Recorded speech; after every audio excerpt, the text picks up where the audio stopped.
సోమవారం ఎర్లీ మార్నింగే బయలుదేరి వెళ్ళిపోయాము. 6:30 అయిపోయింది వెళ్ళేసరికి. వెళ్ళగానే బట్టల మీదే స్నానం చేసేసుకొని పొయ్యిలు పూజించి మళ్ళీ మేము తీసుకెళ్ళిన కుండలు మూకట్లు పూజించుకొని అందులో హాఫ్ వరకు వాటర్ పట్టేసుకొని తర్వాత 2 లీటర్ల వరకు చిక్కటి పాలు వేసాము. పాలు పొంగేంత వరకు వెయిట్ చేయాల్సిందేనండి. మంట పెట్టిన తర్వాత ఒకసారి టెంకాయ కొట్టి ఆ టెంకాయ నీళ్ళు కూడా దేవుడికే పెట్టేసి అదే కుండలోనే పోసేసి దండం పెట్టుకొని ఒకసారి మొహానికి కర్చీఫ్ కట్టుకొని వెయిట్ చేయాల్సిందే. మా ఆయన కుండకైతే హాఫ్ అన్ అవర్ పట్టింది, నా కుండకైతే 40 మినిట్స్ పట్టిందండి.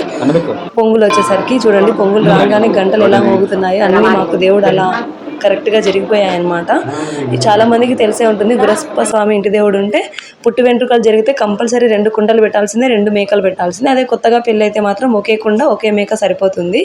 ఇంకా తర్వాత బియ్యం వేసేసుకొని పొంగులు వచ్చిన తర్వాత బియ్యం ఉడికిన తర్వాత బెల్లం వేసుకొని జీడిపప్పు కిస్మిస్ అన్నీ వేసేసుకోవచ్చు అండి. ఇది ప్రాసెస్ అయితే. ఇంకా తర్వాత ప్రసాదం పెట్టేసుకొని దేవుడి దగ్గరికి తీసుకెళ్ళిపోవాలి. కంపల్సరీ మొహానికి అయితే మాస్క్ కట్టుకోవాలి.